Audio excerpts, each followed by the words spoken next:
Hey guys, welcome back to BioHacked. I'm Amanda. And I'm Nadeem, and today we're back here at Float Valley, and we're going to dive deep into my first and favorite biohack, float therapy.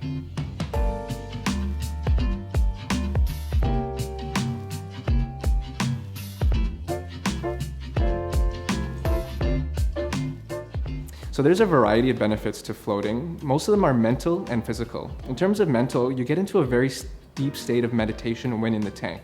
There's no external stimuli, and so your body automatically focuses inwards. For those that are having trouble with meditation or they're just starting off, it's a very powerful tool to get into meditation. And for those that have already done meditation, it's a very powerful tool to extend their meditation further. In terms of the physical, when you're in the tank, there is 800 pounds of Epsom salts in there. Those Epsom salts is also known as magnesium sulfate. Magnesium is great for relaxing your muscles and calming the mind. And when you're in there, it absorbs through your skin at a very high rate.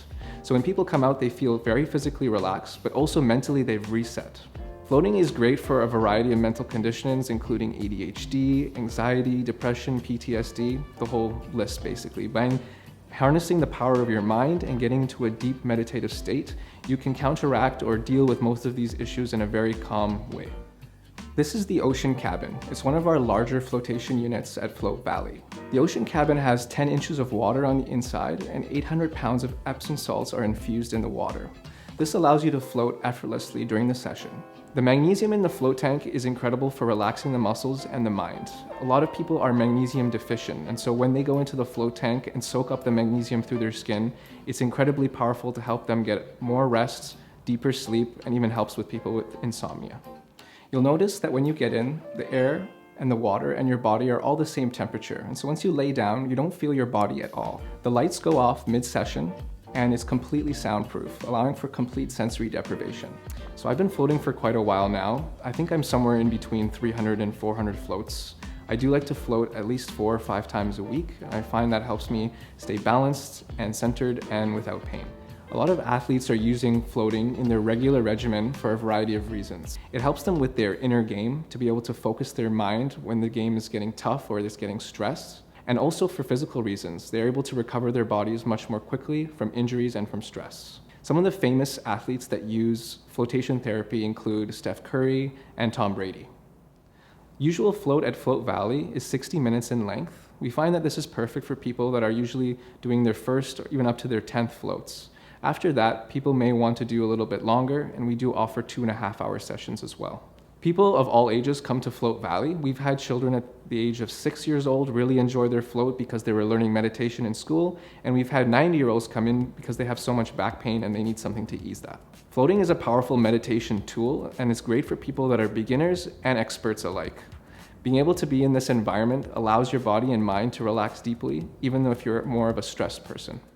So you're in the tank right now. How are you feeling? Good, the water's nice and warm. I'm floating and just trying to find a good position for my arms to get comfortable.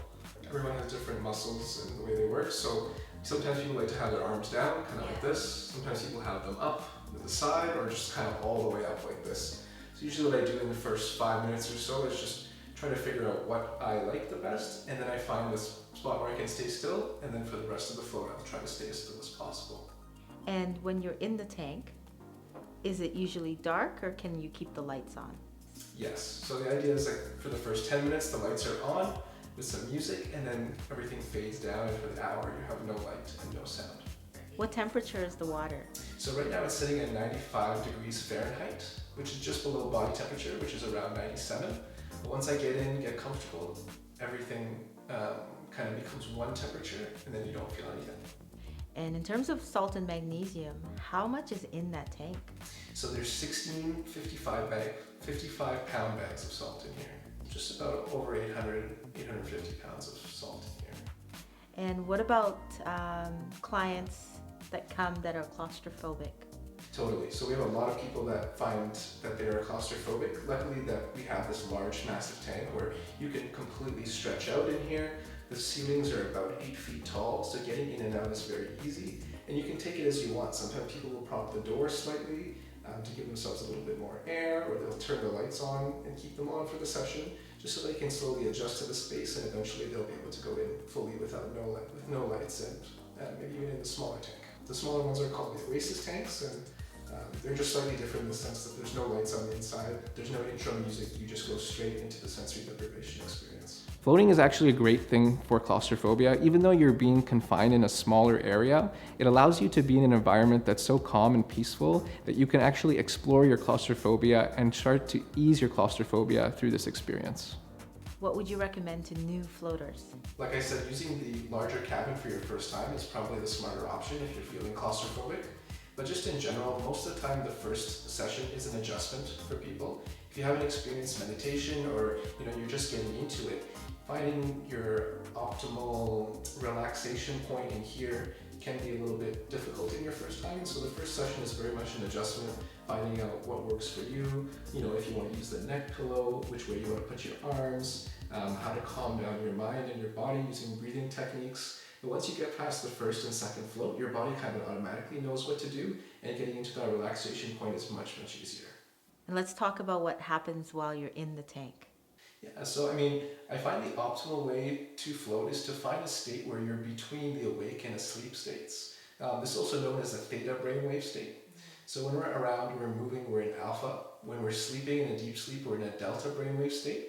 The theta is kind of where your creativity comes about. You start to have more vivid dreams. You're not really asleep, but you're also not really awake. It's more like a trance-like state.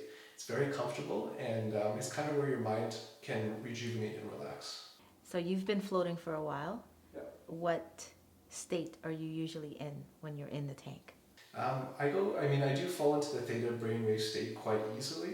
I find that comes with a lot of dreams and a lot of different almost experiences. Sometimes it can even be considered slightly psychedelic in a sense. But I find that I could go anywhere. Sometimes I'll have dreams where I'm driving in a car, I'm in a different country, or I'm here in the tank, but it feels like my body's kind of left. And so it's very relaxing and allows me to fully decompress and let my mind go. Floating is one of the first biohacks that got me started on my biohacking journey, and so I do like to do it about 4 to 6 times a week and keep up with the practice. I personally like flotation therapy as my #1 biohacking tool because it encompasses so many different things together. Not only am I getting the recovery and the help from the magnesium sulfate or the Epsom salts in the tank, but my mind is also able to shut down and completely reset within an hour. It allows me to get back to work at full capacity and not feel burnt out. Wow. And the question is always, do I actually float? Literally, I can't push down. I'm just floating. I'm not putting any effort to keep my body or my head up. This pillow here helps a little bit with my head, but even if I would remove it, I'm still floating without any effort. And let's talk water sterilization. How is the water sterilized? So the way that it works is inside here, like I said, there's 800 pounds of Epsom salts, which is a natural disinfectant and pretty much kills anything that could be in the water. However, we do add a little bit of hydrogen peroxide in between each person, and that is also a disinfectant that ensures that nothing can live in here. The filtration system at the back of the unit, just outside, is very similar to that of a hot tub. So it has a 10 micron filter which catches any hair pieces or smaller pieces in the water, and then also has a UV filter, and the UV cleans the water, and the water fully filters 3 times in between each person. So the water that's in here is extremely, extremely clean, probably some of the cleanest recreational water that you can come into contact with. I haven't heard about flotation therapy until I came to Float Valley and I met you. How old or how new is flotation therapy? So actually it is quite an old concept. The first commercial float tanks were in the 1970s. So they have been popular for a long period of time. It's just this idea of meditation and getting into these states wasn't something that was done by the general population for a long period of time.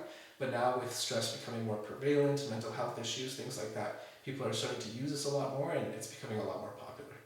You don't need to bring much with you when you come to Float Valley for a float. We provide everything you need here at the center. In the room, you'll find earplugs, Vaseline, towels, shampoo, conditioner, pretty much everything you need for your float and for afterwards. The earplugs are used to block out sound and water during your session. The Vaseline is used to cover up any cuts or nicks you might have before getting into the salt water so they don't burn. There is a shower in the room so that you can shower before and after your float. We recommend taking a short shower in the beginning as to not change your body temperature, and then you can take a longer shower at the end. If you're someone that has neck tension or would prefer to have a neck pillow during your session, grab the float halo before going into the tank with you. Generally, people like to come and float during the winter season the most. They find that their muscles are a lot more tense during this time because of the cold temperatures, and stress levels are generally higher in the winter because of the lack of sunlight. Here at Float Valley, we found that a lot of our clients like to come for floats quite often, as they found it to be a practice rather than a one-off service. Going for your first float, you'll realize that it's more of an adjustment. When you get into the water and you relax, it's not that easy to calm your mind. It's very similar to going to the gym. When you go to the gym for the first time, it's not that easy to get into the weights and to be able to push your hardest. But after a couple sessions, you get much more accustomed to how to do it. This is the same with floating. Floating once or twice will get you relaxed. Once you start to float more and you do it on a weekly basis, you can get into a real deep state of meditation that you can carry outside in your life. Thanks for joining us on today's episode. Make sure you drop by Float Valley and try a float. And don't forget to give us a like. We've got new episodes coming out every week on Wednesday morning with tons of new biohacks for you. Please stay tuned, subscribe to us on YouTube, and check us out on social media.